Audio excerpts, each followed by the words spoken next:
and Flats apartments in West Lafayette are going to have to change their address.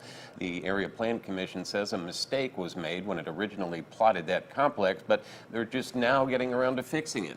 This means hundreds of renters are going to have to update their driver's license and contact all service providers.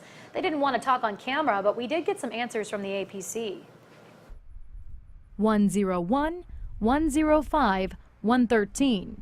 Every building at the Ivy has a 3-digit number when it should be 4. How it happened, I don't honestly know. Ultimately, our office allowed the plat to be recorded with those numbers, so bottom line, it fell on our shoulders. But now the burden falls on those living at the Ivy. 266 units are full of people inconvenienced by the change.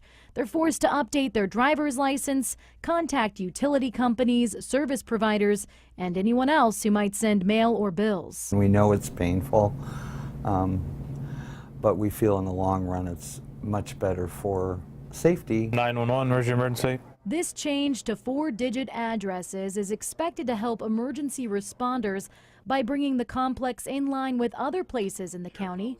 911 dispatch will now have a copy of both new and old addresses for the transition period. It all comes down to safety in the end. Ivy management says they were just as surprised as anyone else about the change. Vice President of Marketing Mark Julien says they're working on their costs and what the government might be responsible for.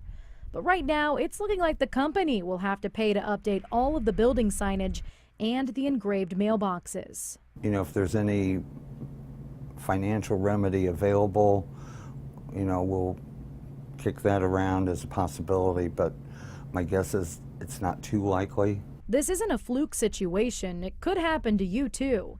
The APC has a history of changing addresses if a mistake is made, a road name changes, or safety policies are updated. After a while, people get accustomed to it and it settles down.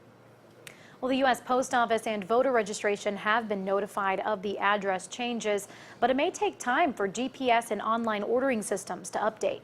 Well, an iconic annual fundraiser is getting ready to go at Purdue University. But